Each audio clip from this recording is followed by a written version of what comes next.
Welcome, everyone, to our latest Nashonomics Now. This is the steps of and future of mass transit in Middle Tennessee. I'm Jaron Springer, CEO of Greater Nashville Realtors, and I welcome you this morning and appreciate you being here. Thank you for joining us today for this timely panel that includes our guest, Jessica Dauphine, President and CEO of the Transit Alliance of Middle Tennessee, and Aaron Hafkinshield, President of Think Tennessee, to discuss transit-related issues, solutions, and next steps on the future of mass transit in Middle Tennessee. We continue to have great feedback about this virtual Nashonomics Now quarterly series, as well as our in-person Nashonomics Now, our Nashonomics event we hold in the spring. That event is coming up soon, and it will be held May 16th at Trevecca University. We will have NAR Chief Economist Lawrence Yun in person, as well as a panel of economic development officials from around the region, plus other timely speakers. Look for registration info in April. If you have a topic you'd like to see as our focus of a Nashonomics Now, please write that in the chat box during today's event. Or if you're watching on Facebook, you can write that that suggestion in the comments box at any time. Please note that a recording of this session will be on Facebook and pasted on our website shortly after the event ends, and you will also find previous presentations under the Events and Nashonomics Now page on our website. Before I bring today's moderator and speaker on, I'm excited to remind you about a member benefit we rolled out last fall, exclusive for Greater Nashville Realtors members, and that benefit is Forewarn. Forewarn is a proactive, safety, and intelligent app for real estate professionals. It provides instant knowledge prior to face-to-face engagement so realtors like you can better understand and address risk. This free benefit is valued at $240 annually and is now available. You can find details at greaternashvillerealtors.org under the membership tab. I also want to mention another exclusive member benefit we will release soon. All of our members will soon receive a subscription to realestatenews.com as a part of your Greater Nashville Realtors benefit package.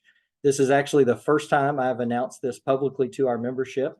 It's going to take us a little while to roll that out, but I wanted you to know that you would get a subscription to realestatenews.com very soon as a part of your Greater Nashville Realtors membership. It's more important than ever that members have access to a solution-oriented news source for real estate professionals, including information you need to stay informed and keep your business moving forward. This is a $225 annual value and will come at no cost to our members. Details on how to sign up will be coming soon. Now, I'd like to introduce Greater Nashville Realtors Vice President of Member Engagement, Jack Gaughan, who will serve as our moderator today as we hear from this incredible transit panel. Welcome, Jack, Jessica, and Aaron. Thanks, Jaron, and good morning, everyone. Yes, Jaron is correct. Today is going to be a wonderful, wonderful conversation on something that I think most people are interested in the current climate and the current growth in Nashville, and that is transit and mass transit around Nashville. Today, we have two panelists that are two of the leading experts, in my opinion, on transit in Nashville. And we have Aaron Hafkinshield from Think Tennessee, who also serves on moving forward with the chamber. I am happy to say that I also serve and get to witness all of her expertise monthly as she gives us all the insight on transit. And then also Jessica Dauphine with Transit Alliance of Middle Tennessee. She has been leading the charge on educating the public and the private sectors on transit and the power of transit in these cities for many years. And I also attended her Transit Academy many, many years ago. But both of these women have wonderful expertise, and I'm going to let each of them speak for a second about the organizations they represent and how they kind of interact with transit today. Aaron, let's go with you. Thanks, Jack. Hi, everyone. It's so nice to be here. Thank you so much to the Greater Nashville Realtors Association for bringing us all together. So as Jack said, I am president of Think Tennessee. We are a statewide public policy think tank that uses research and data analysis to provide evidence-based and data-driven policy recommendations in the areas of civic engagement, which includes voting rights, voting access, and good governance issues, as well as in in the sort of supporting working families work. And so we look at policies related to income, good jobs, paid family leave, policies related to affordability. The three biggest expenses for Tennessee families are transportation, housing, and childcare, which I know we will definitely talk about transportation costs and household burden a little bit more today. And then also policies related to debt that are keeping Tennesseans in debt and not able to build their wealth and build assets, which I know you as realtors definitely understand the importance of doing that as families. So transportation is hugely important for us as a state and for us as a city here in Nashville. I'm super excited to be here today to talk about it. Thanks, Aaron. Okay, Jessica, what about you? Tell us about Transit Alliance. Thanks, Jack. It's good to be here with you all today, and I appreciate being asked. And it's also great to be able to work with Erin any chance I get. She is brilliant. The Transit Alliance was started in 2009 because leaders then saw the need for the conversation for transit to really take a foothold in Nashville. They knew that it would definitely be impacting the economy. And so the Transit Alliance is a regional organization. Our footprint is the 10 Middle Tennessee counties. And our charge is to basically equip communities, including public and private leaders, on the resources and ways they can be thought leaders in this space. Our mission is to build awareness and support for funding transit. So we are laser focused and have been for a number of years on obtaining that dedicated funding source, which we'll probably get into today. Thanks, Jack. Yeah, thank you so much. And it's as you can all hear, it's been since 2009. Jessica's been working on transit, and here we are in 2024 having the same conversation and hopefully getting a different result this year. So with that being said, if you have any questions today, please enter them in the chat. We will get to them a little later. We have roughly about 40 or 45 so minutes of a conversation, and then we'll hopefully get to some of your questions. Also, at the end of this, we'll make sure that you guys have access to their organizations, and so that there's plenty of information out there that's already been spoken about or written about regarding these major issues we're discussing. So we'll make sure that you have access to those links. Okay, so let's get this started.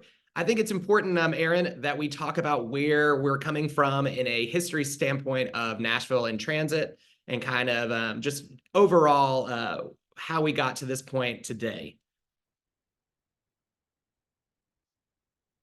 Oh, having trouble with my mute button. Okay. All good. So I think it is really important to sort of understand some of the sort of past efforts that have been tried here in Nashville. So the referendum that will likely be on the ballot in November of this year will be sort of our third major effort for increased funding for transit, but our second referendum. So the first big effort was led by Mayor Carl Dean, and the project that he worked on was called the AMP. It was a 7-mile bus rapid transit project that connected 5 points in East Nashville through downtown out to the St. Thomas Health Campus in West Nashville, and it would have had dedicated lanes for transit. The project was about $175 million, and we received a $75 million federal grant to help fund it.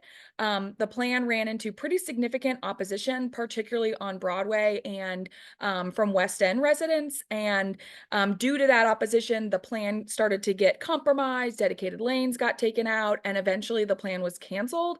And we had to return the federal grant money that we got back to the federal government, which I have a feeling we'll talk about again, how important federal funding is to some of these projects. The second effort was in 2018. That plan was called Let's Move Nashville, and it was a transit referendum proposed by former Mayor Megan Barry. It included 5 light rail routes on 28 miles of track, 4 rapid bus routes, a 50% increase in the bus fleet, and 41% increase in service hours, including a frequent bus network on 10 corridors, which I know we'll talk about again, as well as 19 neighborhood transit center. It included funding for sidewalks, crossings, and intersection, and a 1.8-mile tunnel under downtown. It would have cost $9 billion over the first 15 years, and it went to a vote on May 1st, 2018, and lost 64% to 36%. I do think it's worth noting that if Let's Move Nashville had passed, all of the frequent bus network improvements would have been implemented by 2021. So we would already be in sort of our third year of service with that frequent bus network up and running. So like I said, two big important efforts, and one was a transit referendum, and it looks like we're headed towards our second transit referendum. While those are deeply demoralizing that we were unsuccessful in the past, it's definitely not uncommon that it takes cities more than once, but it's important to understand sort of where we've come from in the past. Yeah, that's a great history lesson. And I know a lot of people were here at least in 2018, but I'm sure there's plenty that weren't. And for you realtors out there, I know a lot of our clients are moving from all over who have different understandings of where we are in transit and compared to their cities they're coming from. So being able to share that history with them is really important. Jessica, given all that, can you kind of give us an understanding of where we stand today nationally as compared to some of our peer cities when it comes to both dedicated funding, transit related infrastructures, and kind of how that compares with, we always call our sister or maybe our competitive cities that we're trying to recruit talent from? Yeah, great. Sure. So we work a lot with Greater Nashville Regional Council or called the GNRC, and they have a report, a graph that shows where we are in terms of transit funding against our peer cities or just other cities in general. I think it will come as no surprise to anyone on this call that Denver outspends Nashville 6-1 on transit, right? But what might come as a surprise is that we are actually behind in transit spending. We're behind Atlanta, we're behind Austin, Charlotte, Birmingham, Cincinnati, Columbus, Louisville, and Kansas City also. So even if we were to fully fund our entire Better Bus program today, we would still be behind most of those except Kansas City and Louisville. So we are trailing our sister cities and really any other major metro city at this point in terms of transit spending. And I think that I will let Erin talk a little bit about the second part of that, because she's actually done the research comparing Nashville with 50 other major metros, and I think she found some very compelling information to share. Great. Thank you, Jessica. Yeah, Erin, if you could touch on what dedicated funding really means. I know a lot of people hear the words and they probably can guess at it, but if you could give us kind of what that is and how do we compare when it comes to dedicated funding to our other metro cities?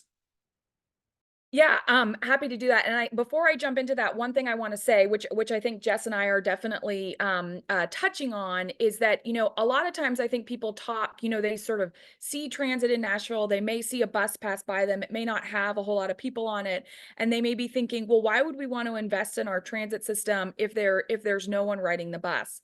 But there actually has been a tremendous amount of research that's been done nationally and here in Nashville that really shows that the amount of funding you're investing in transit, which is obviously directly correlated with the amount of service that you are putting out there, really leads to ridership increases.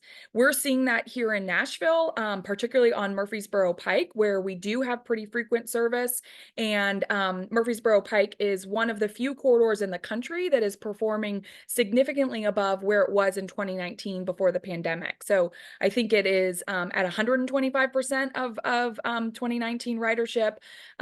Jess would know those stats as the MTA board member, but service drives funding, drives service, which drives ridership.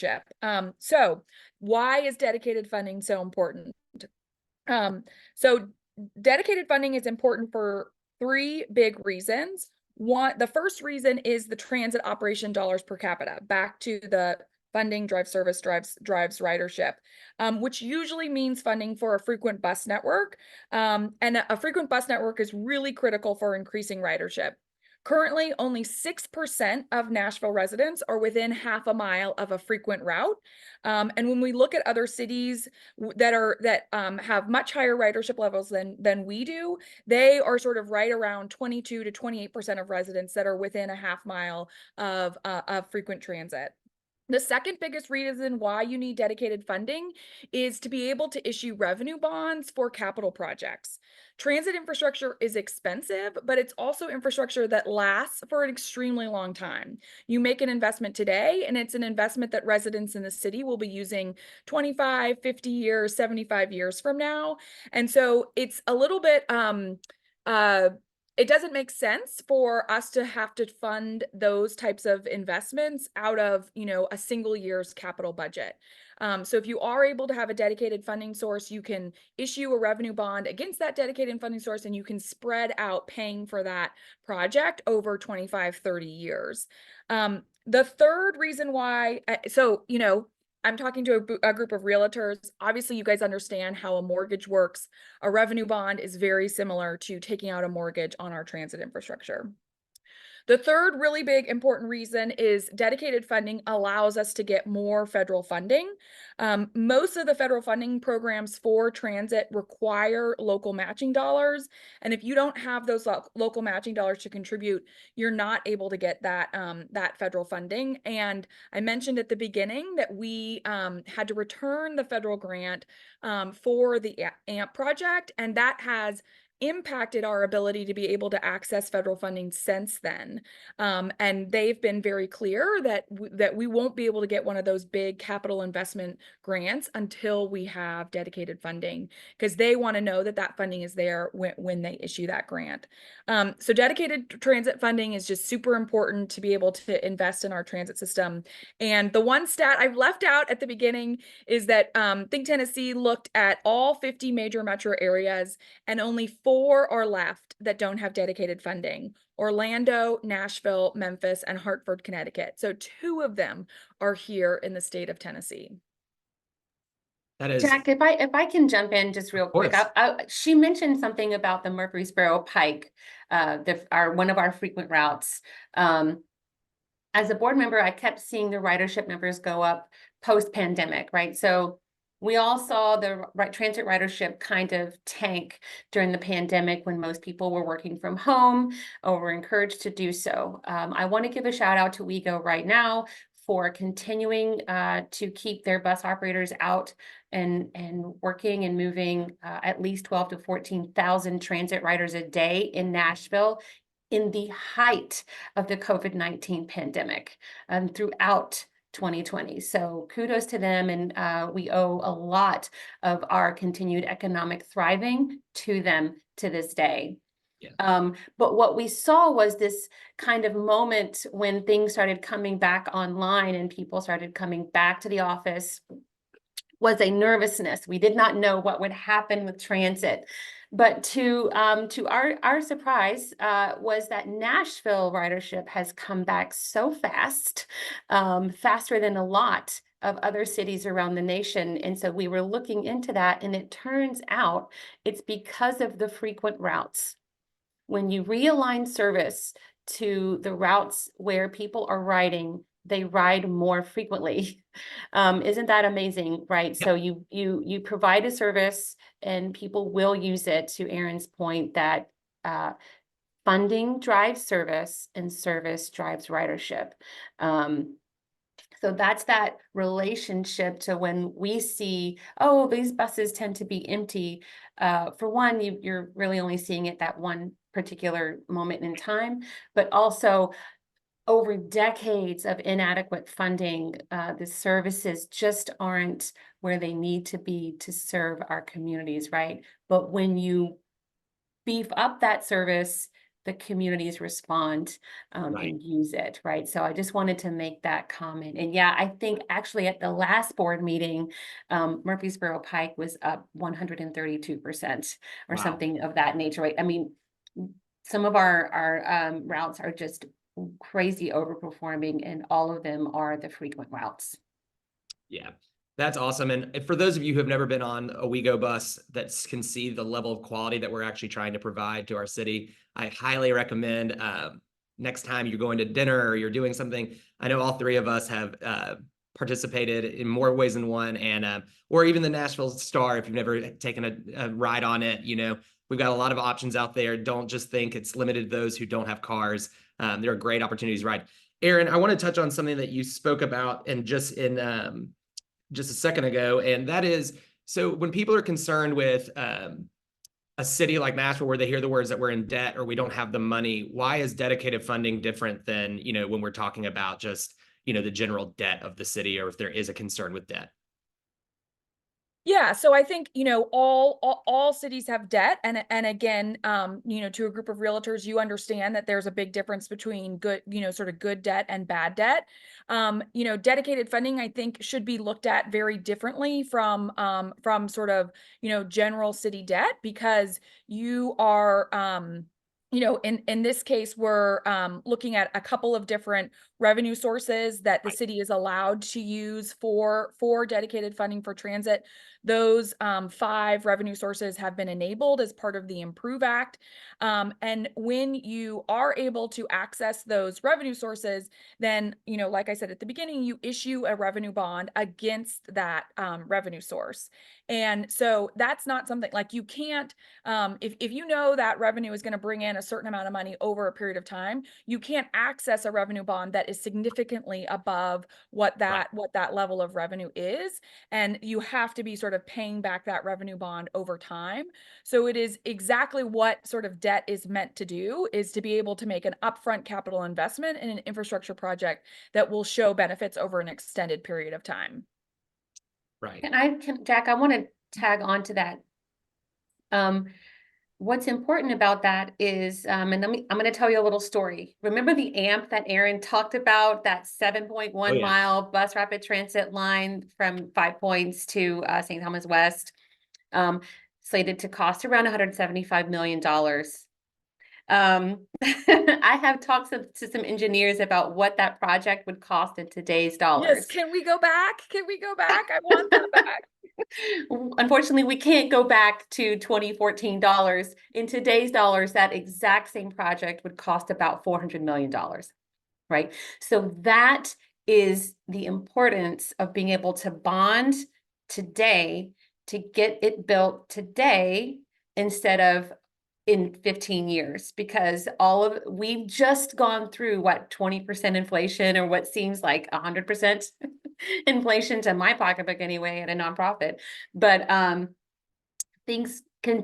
cost of things continue to go up. And Aaron said this yesterday, we will never be able to build this infrastructure cheaper than we can today. And the longer we wait to build it, the more expensive it becomes.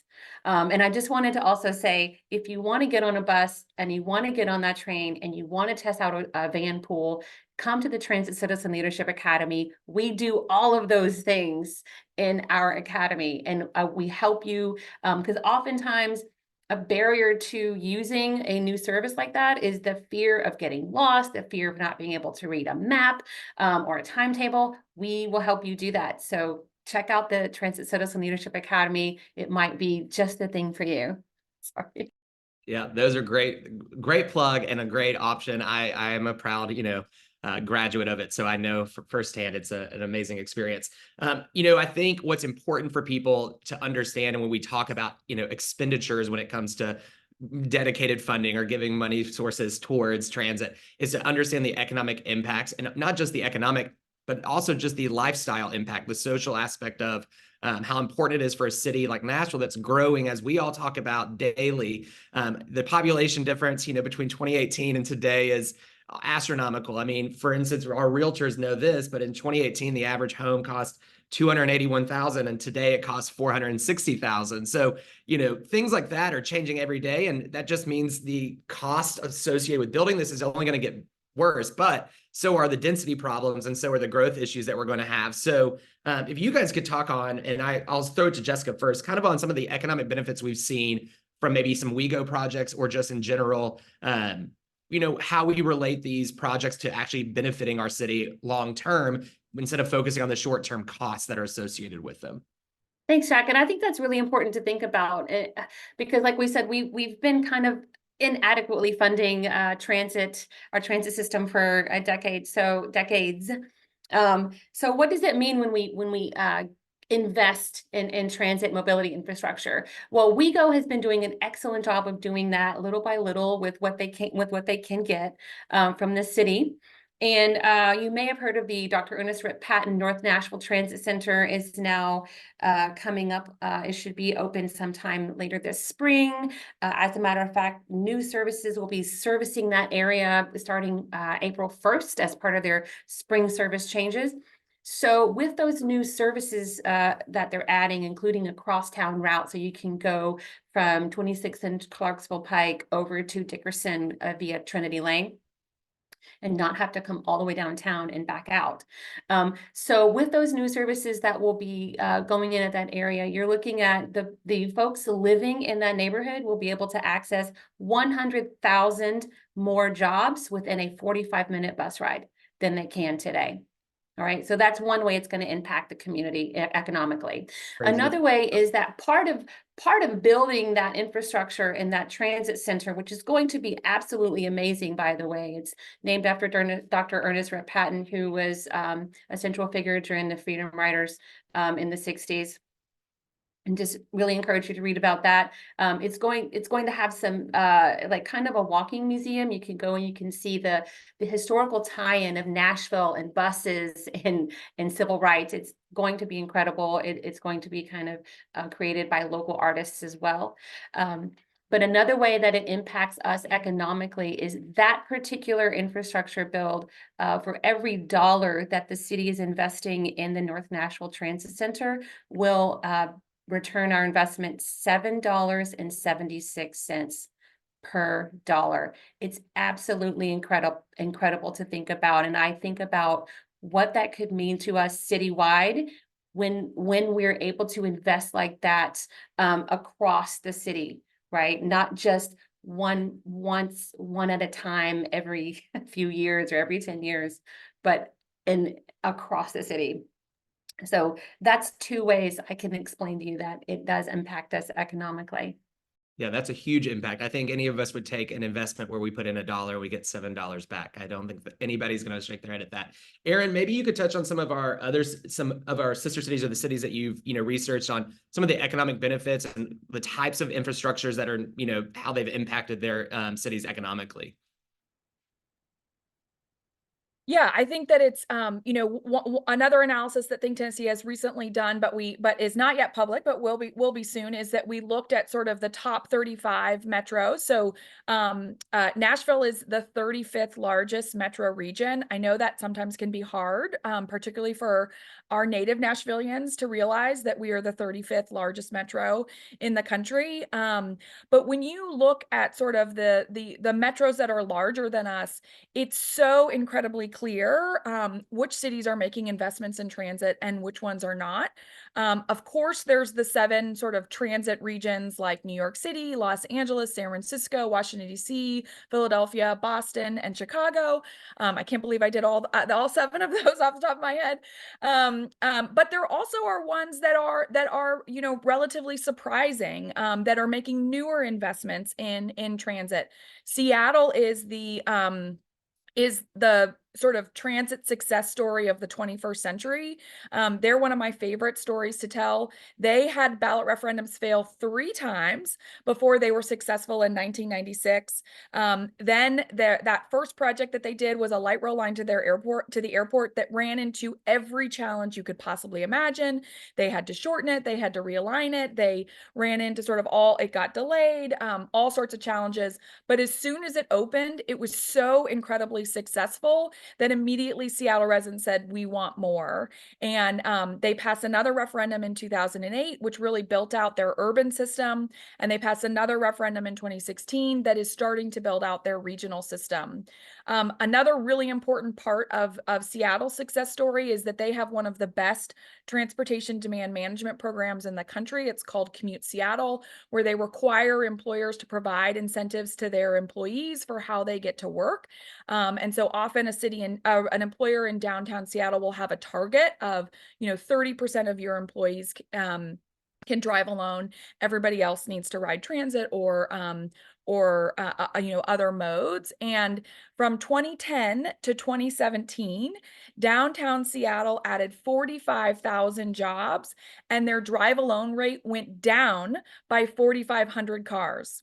So they were able to add, almost 50,000 jobs and not add a single new car to the street. So that is just sort of one of the examples of how transit investments can allow you to keep attracting the best jobs for our residents without adding to more traffic congestion.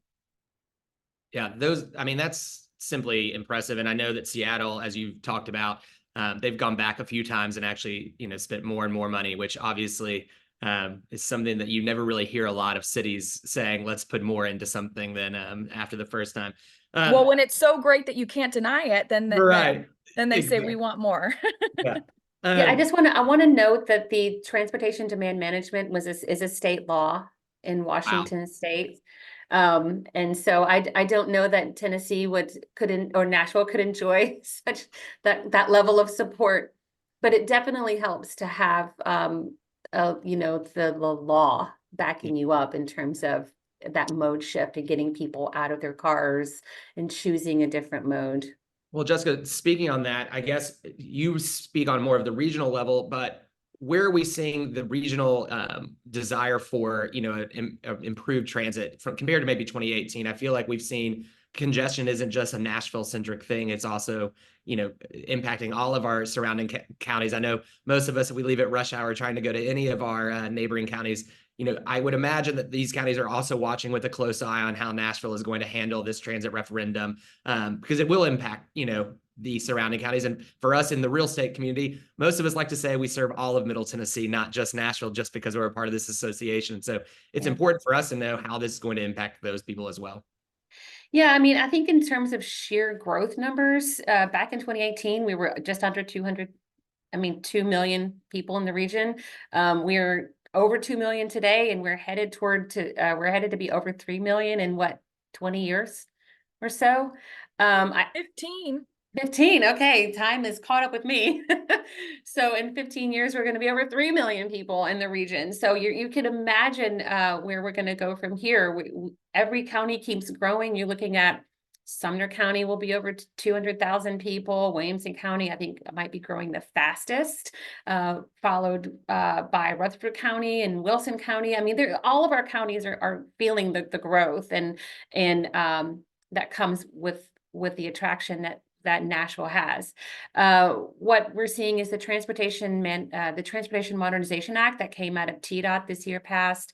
They have now issued an RFP to build a new lane down along I-24, right? So I guess Rutherford County, maybe Montgomery County might be getting the first transit managed lane or choice lane, as they call it. So that's going to be impacting regional mobility also. But what we see is just from all corners, we are seeing increased mobility and access through all the corridors going in and out of Nashville, whether it's an interstate or a major pike, which is why we're seeing the highest ridership along those major pikes and those more frequent routes. I don't think that is going to change until we make a change in what we're investing in and what we're supporting as alternate modes of access. Great. And yeah, Aaron, touching on that a little bit, can you explain just how density is impacted when there is an actual transit system in place? I know it benefits those close to it, and I also know it increases the opportunity for more affordable housing on outside parts of our city. I know for us realtors, we're constantly worried about how people are going to be able to afford living in the city. And if they were able to access housing that's a little further away, it definitely opens up more doors. And then also the people that actually invest near those corridors actually see the benefits as well from the price increases and things like that. Yeah. So, and I do want to touch just a little bit on the points that Jess made about regional transit. This is also something that shows up really, really clearly when you look at sort of the other top 35 metro areas is you know, particularly when you're talking about investments in high capacity corridors. So whether that's bus rapid transit or light rail or commuter rail, there are often really big trade-offs in terms of making those decisions to invest in high capacity corridors in the sort of densest part of your urban core, or you're making a decision to invest in sort of a regional connection. So sort of like a commuter rail regional connection between wherever your job center is and sort of where some people are coming to commute into those job centers.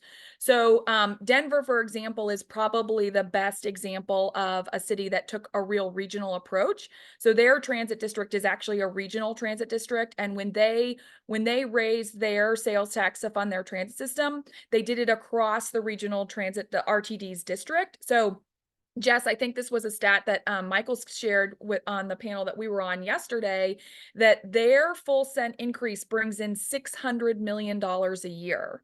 A half cent sales tax here in Nashville would be about 160 million. A full cent would be about 320 million. But that's because it's just Davidson County. It's not the region.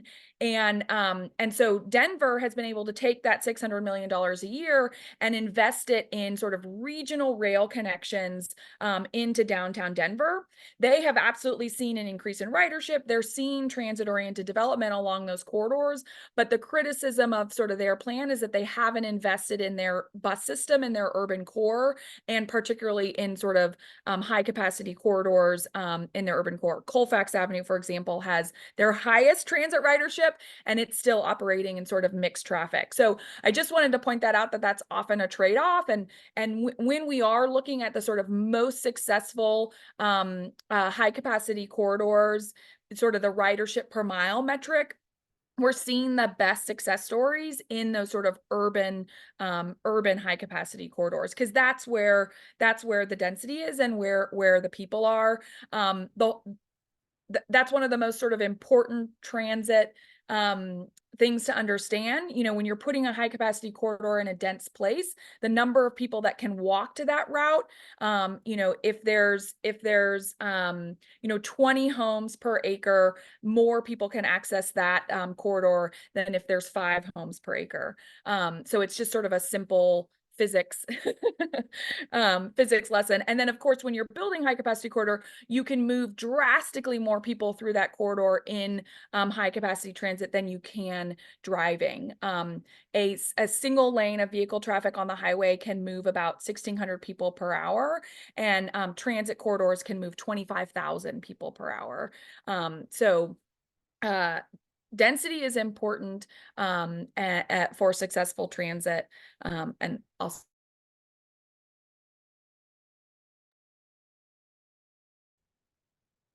Okay, sorry, I think I lagged just there for a second. Yes, thank you for all that. And I think we've got about 20 minutes left, so I think people are going to want to know a little bit more about what we have started to see in the news and how some of these, these studies that we've been done, how they've impacted kind of the mayor's plan, but also just generally where we think this year and the future couple of years are going. Before we get there, Aaron, I thought maybe you could touch on kind of what mechanisms are at Nashville's disposal when doing these things. You've kind of did it in our funding portion, but maybe the Improve Act, and explain what the Improve Act is as far as how it relates to what we are able to even propose, and how that, how we have different, only limited sources of being able to actually pass something like a referendum. Yeah, so the Improve Act was passed in April of 2017, and you may, if you were here in Nashville at the time, you may have sort of seen some of that in the news. There are 2 elements of the Improve Act that are important. One, so our gas tax here in Tennessee is not indexed to inflation, and we have seen obviously inflation go up pretty significantly. So it's more expensive to build road projects. It's more expensive to build transit projects. And so in 2017, the state legislature, the Tennessee state legislature, passed an increase in the gas tax to fund mostly roadway projects across all 95 counties. And the way they were able to get that done was they already had the list of projects across all of those 95 counties. So each state legislator could point to how that increase in gas tax would benefit benefit their residents. I will point out that it still is not indexed to inflation. And so over the last 7 years, the costs for building those projects have gone up significantly, and the funding they have for those projects is now no longer enough. But also included in that Improve Act legislation was what we call enabling legislation that allows certain cities and counties to be able to raise revenues for dedicated funding for transit. There were 6 revenue sources that they included in the Improve Act language. I actually don't have the list in front of me, so I'm going to try and do it from memory. So it's sales tax, the hotel motel tax, rental car tax, the business tax, the wheel tax, so your vehicle registration fee, and then there's a residential development tax, but you have to be growing at 20% to be able to use that one. And we are growing fast, but we are not growing that fast. So that one is off the table for us. Another thing that's important to understand with the way the enabling legislation is written is that there's some pretty specific steps that cities and counties have to take to be able to put a transit improvement program on the ballot. And so once you've identified those revenue sources that you want to pursue, you have to create a transit improvement program that outlines sort of how you're going to spend that funding, what the cost will be associated with it. You have to tie the revenue to the costs. You've got to match those up. Once you've released that program, it has to be audited by an independent third party auditor. The audit has to be reviewed by the state comptroller's office. There has to be, Jack, you're laughing. This is a multi-step process. And you have to go back out to the public and do some public engagement. Then your local legislative body, in our case, the Metro Council, has to have an opportunity to look at the plan. They aren't officially approving the plan, but they are voting to put it on the ballot. Here in Nashville, that would take 3 readings to do. So you've got to build that into your timeline. And then once the Metro Council approves putting it on the ballot, you have to file it with your election commission, which our deadline for the November ballot is August 22nd. And then it would be on the ballot for voters to vote on. Wow. So as you all out there hear, nothing typically moves very fast, but yet the mayor just announced that he plans to put something on the ballot this November. So Aaron, hypothetically, how fast do we need to be moving when it comes to vetting this plan, making sure we have the right steps in place, getting it in front of the comptroller, getting it, like, when does this all need to be happening and how fast do we need to be moving?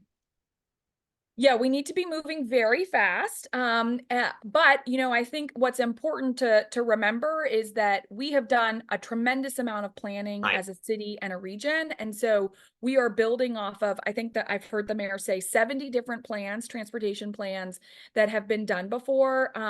And so so much of the planning has been done. We just need the funding to be able to implement that plan. So the planning process, or the sort of process to put the transportation improvement program together, is already happening.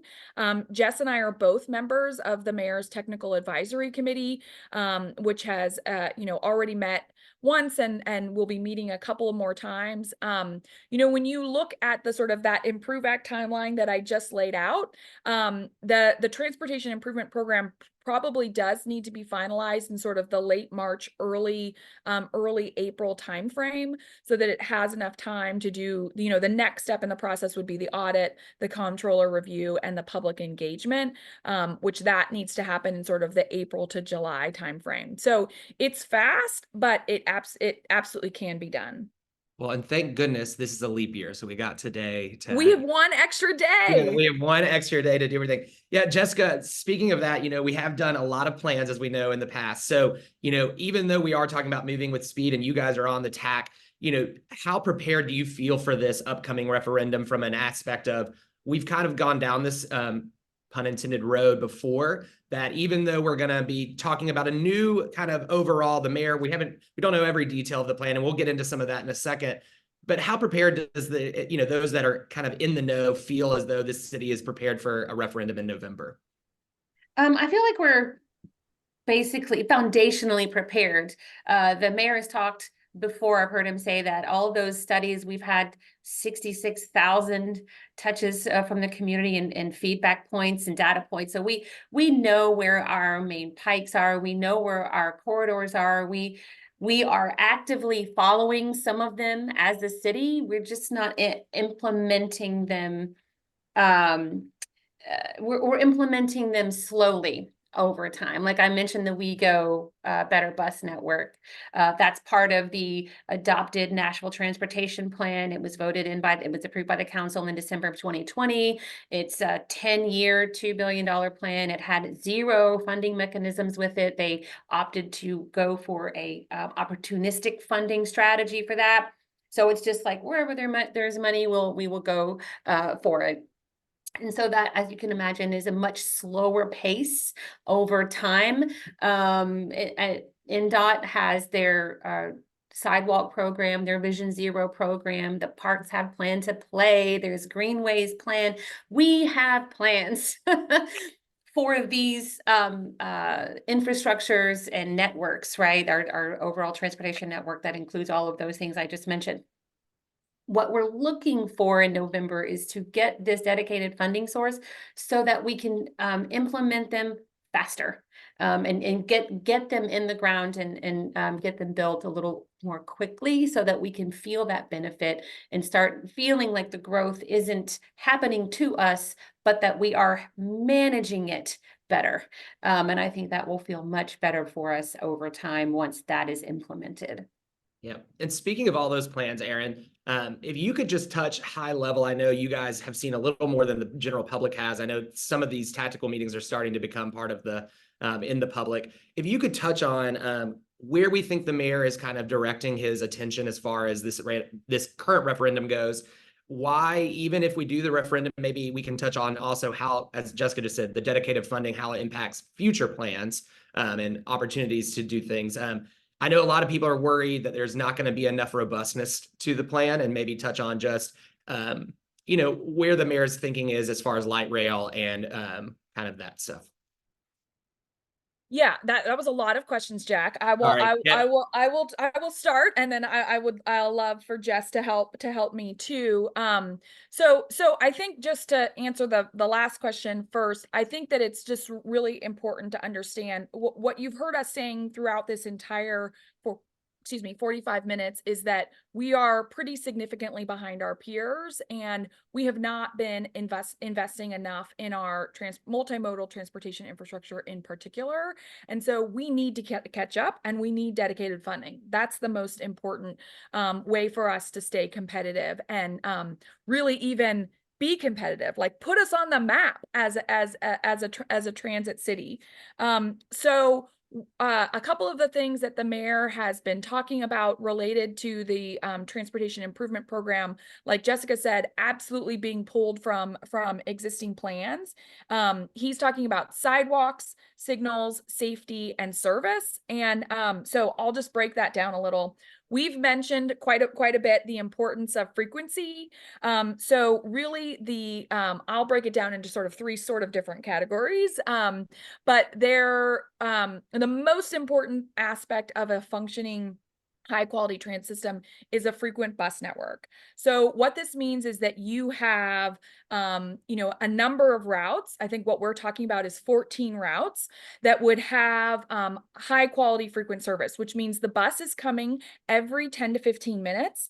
That becomes at a point where you no longer have to be looking for the schedule. And if you miss a bus, the next bus is coming sort of right behind it. So it really truly becomes a frequency that you can build your life around and you can depend on.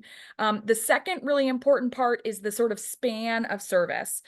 So right now, a lot of our, and Jess, you would know this better than me, but I think most of our routes end at 11 p.m. There's a couple that end at midnight. But we have a really thriving hospitality industry, and a lot of those places of business don't close until 1 or 2 in the morning. So if you're working at those places, you can't rely on the bus system to get to work and get home. Las Vegas, for example, has a frequent bus network that operates 24 hours a day. The hospitality industry is absolutely driving that, and so many of those workers depend on that system to get to and from work. So the span of service is really important. The second important service is that we are of the frequent bus network is that we're moving away from just addressing those sort of 9 to 5 work commutes, and that we are really providing service that people can use for all their trips. So that means providing the same level of service during the week as you are on the weekends. So the way we like to talk about it in shorthand is that you're providing frequent service 24 hours a day, 7 days a week. So that's really the frequent bus network. The second bucket is the sort of investments in sidewalks, signals, and safety. And like Jess said, those are all coming from the high priority projects in the plans that we've already worked on and approved. So our walk and bike plan, the plan that we put together to receive a grant from TDOT to build our traffic management center. We now need the equipment to be able to upgrade our traffic signals so that we can remotely update them. Happy to talk about that more because it's so critical and important, and it's another area where Nashville's pretty significantly behind. And then, of course, the safety measures are projects that have been part of the Vision Zero master plan and how we make it safer for people to walk and bike and ride transit throughout the city. The third bucket of work, which is still under the services, is the high capacity corridors. So thinking about those areas where we would have dedicated lanes for transit. And so far what we've seen on the TAC is that, and this may still change as they continue to get input, but that they're looking at 4 corridors for bus rapid transit service and 3 priority corridors that would have improvements to service and infrastructure, but not necessarily sort of the full BRT standard. Awesome. Anything, and did I miss anything, Jess? No, you did amazing. I do want to point out that BRT or bus rapid transit is a bus only lane. Yeah. It gives buses their own lane. They will be out of car lane traffic. Right. Right. That would definitely, if I saw a bus zooming by while I'm stuck in traffic, might really get me interested in getting on that bus, right? So Yeah. I think people would be here to say that as much as they don't ride a bus now, if they see it going by and they don't have to sit in traffic and they can do their work on the free Wi-Fi, they might actually get there. So Jessica, has the mayor mentioned, or has there been a proposal, we think, on like how they're going to actually ask us to fund this potential referendum? I know we haven't gotten into the full details, but I know that maybe a sales tax was on the horizon if there was going to be anything. And as we talked about in the Improve Act, there's only a few mechanisms that we really have in order to touch on that. So I just wanted to see if you had heard any more on that. Well, as Aaron mentioned, there are really only 5 options we have as per the Improve Act. As what happened in 2018 was that the sales tax was by far the most revenue generating tax. I feel like if I could read tea leaves, I would see that it's likely that we will see a 0.5-cent sales tax at the very least. And Erin can correct me if she thinks something different. But I feel like that's probably going to be what we're looking at. There hasn't been a mention of that from the mayor's office that I've heard. Certainly not talked about in the TAC. But I just wanted to comment that even if there is a 0.5-cent sales tax, that's 50 cents for every $100 you spend. Right. So I know that leaving it out in the open can leave it.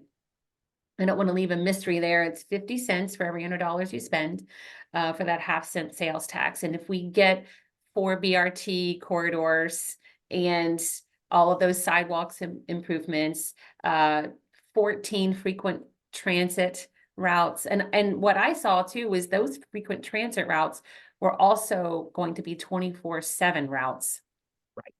Right. And so with the frequency being every 10 minutes from, I think, 6 a.m. to 10 p.m. and then every 20 minutes, 10 p.m. to 6 a.m. Yep. Which could absolutely transform the way we navigate our city. I have a number of times ridden a bus into downtown for a concert and missed the last bus out. And then I was on for a $60 Uber tab on the way home. So I would love to be able to bus in and back out for concerts and other activities that I do around the city. So I think it would be absolutely transformative, and most people would be able to access and use a number of these improvements that Aaron detailed, especially if you drive a car and you don't want to use transit, and we get those traffic signalization updates and get on a smart grid, get our city on this smart grid. So from the central command unit downtown, they can look at traffic patterns and change lights faster or make them longer to get traffic and keep traffic moving. I think we would immediately see a benefit as close to immediately as you can get with transportation infrastructure, right? That's exactly right. So Erin? just a couple of things I want to add in on the sales tax.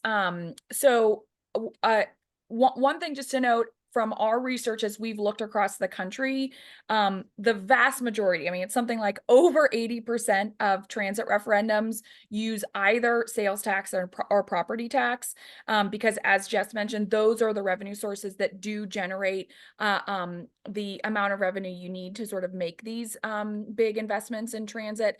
As we've talked about, property tax is not one of the options that's part of the Improve Act, but also one of the benefits of using sales tax is that 47% of our sales tax is paid for by visitors and tourists. So the cost of the system is not being borne just by residents, but by all people that would use that system. And then just another comment to make, if you look at all of the counties that touch Davidson County, our sales tax right now is 9.25%.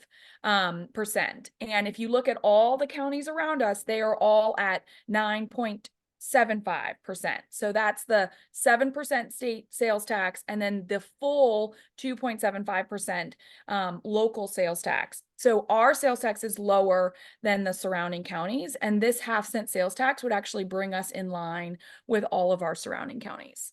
Right. Wasn't it Williamson who just recently, surprisingly, passed an increase in their sales tax before Davidson was able to pass one for ourselves? So I'm pretty sure it was the same year as the 2018 referendum. So it was a little bit later in 2018 that Williamson increased their sales tax. So I know, Jessica, you kind of mentioned the 50 cents to the $100. I mean, I know the concerns are out there with people saying when they hear, whether it be 0.5-cent tax, any of those things on a daily life, do we have any idea of like just, the overall impact? I know with tourism being our main driver of, revenue for most of our city, you just said 46 or 47% will be borne by them. Overall, is the feeling that with the sales tax, we allow ourselves to get more of that revenue to support the transit plan without actually impacting our residents the most compared to doing like a wheel tax or something like that? Either one of you. Sorry, my cursor was really far away from my mute. Yeah. Well, I think that it's nice to know that the weight is borne, it's a shared responsibility with between residents and visitors, right? I think that's nice to know that it's not 100% on our pocketbooks. So that's nice, but also something that Aaron has mentioned in the past, and I know that some people say that, I know that there's the argument that sales tax is regressive because it's going to impact those who can least afford it the most, and I understand that. I work at a nonprofit. I don't have a big pocketbook myself, but also right now, the way our economy is built, we expect you to buy a personal vehicle in order to interact with our economy. And that is an extremely high tax. We've seen the price of new cars and used cars astronomically increase since 2019. And so you're looking at an average used car price of in the $20,000s of dollars. And so I think, Aaron, I heard you say the average annual cost of owning a car pre-pandemic was $9,000, and now Yeah, it's it was 12,000. Yes, exactly. It was just around 9,000 and now it's over 12,000. Yeah, so we're already expecting people to pay a pretty high tax to participate in the economy and in the city. So if we could offload the need to buy and purchase and maintain an entire personal vehicle, I think that's an incredible cost savings Well, to residents of Nashville. and I think you made points throughout this hour that it also opens them up to be able to be participants in the economic aspects of our city that they're not able to currently, right? So Right. therefore we see that, that return on that investment by allowing those people to have access to things that currently they don't have access to. We're almost Hey, out of time. Jack. Yes. So I just want to add one thing because I know I'm Yep. talking to a group of realtors, but I also think it's really important to understand the connection between transportation and housing, and particularly transportation and housing costs. So as I said at the beginning, transportation and housing are the two largest expenses for Davidson County households. We're spending about 30% of our income on both housing and transportation. So that's 60% of our income on just those two items. And as the cost of housing has gone up, a lot of people are moving further and further from the core, often outside of Davidson County, to be able to find housing that they can afford. But that means that their transportation costs are going up.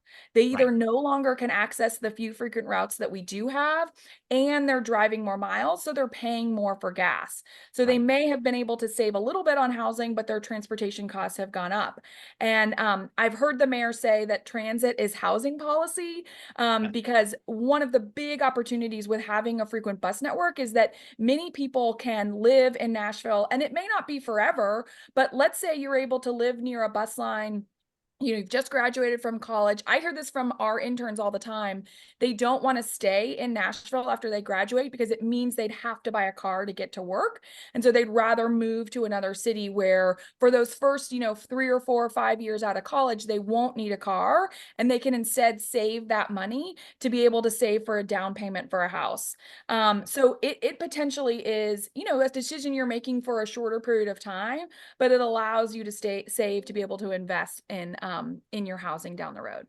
Yeah, I think that's a crucial point, especially for the audience we have here today. I mean, Yeah. and I think for most of us that are around here, we hear the concerns from our clients on everything from affordability to congestion to commute, and all what transportation does is it touches on all of those things, correct? So, I mean, ultimately, when we talk about transportation, we're trying to alleviate more than one issue. It's not just about, who's riding the bus and who's not. It's about how do we create a city that can continue to thrive and not be stuck kind of in this limbo state of like, will we survive or not? I know we're almost out of time, so I just wanted to give you guys an opportunity. When can we expect to hear the plans from the recommendations from the tactical improvement group? I think in the next few weeks, Aaron, sometime maybe mid-March.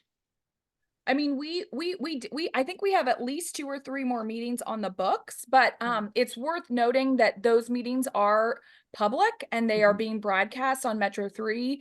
I've heard you can go back and watch the recording of them. And so, I really give the mayor big kudos for really opening up the process and making it really transparent. So I wouldn't say it's necessarily that like we're making official recommendations to the plan, but we are giving sort of continual feedback as the plan is being put together. And that is a, fully transparent and open process.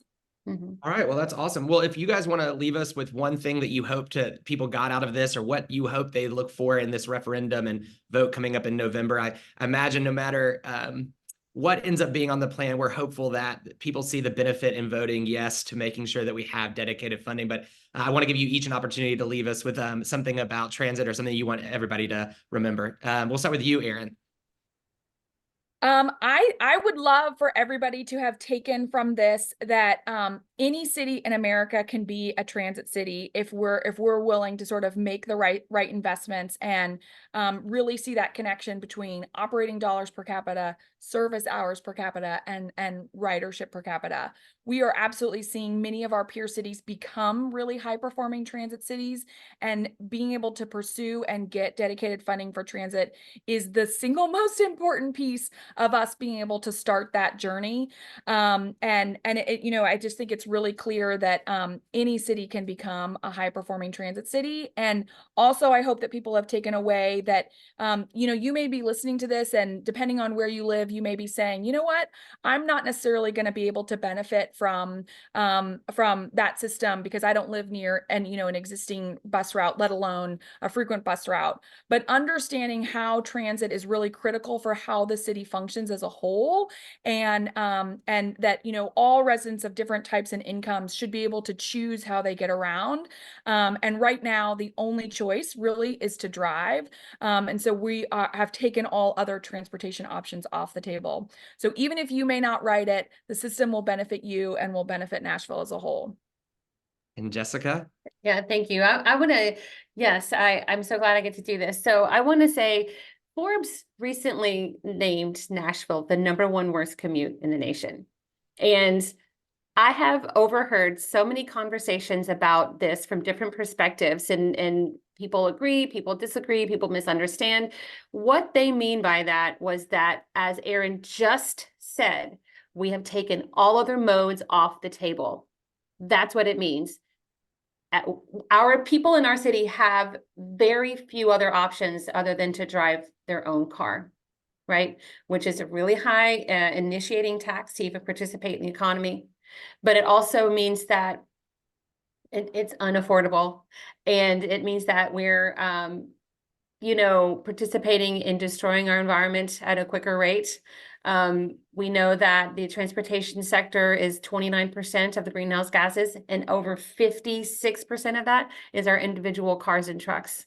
So if we were to be able to choose a different mode, we would also be actively helping to protect our air and water.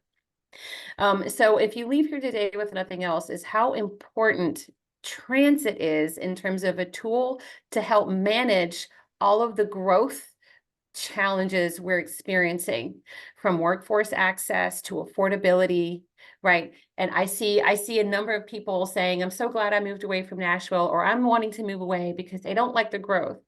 But if we were to employ transit as a tool and a policy, to Aaron's point, the mayor saying that transit is housing policy, it's the one thing we haven't really tried yet.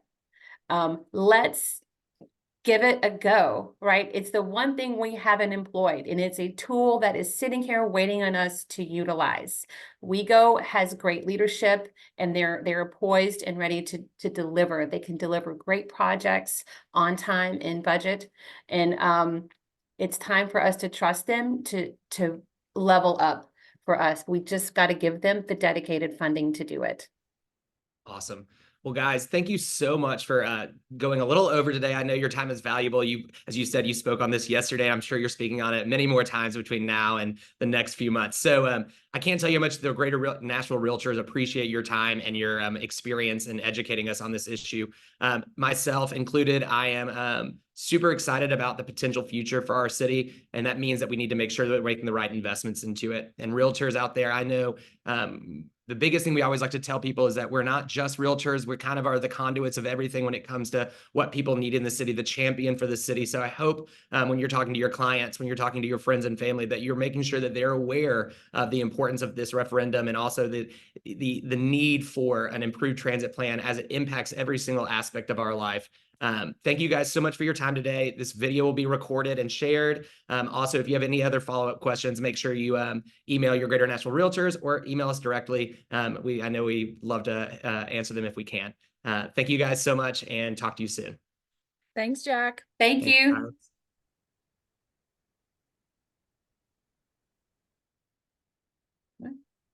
Great job, Aaron. You too. This is always so fun to do together. I know. This is great.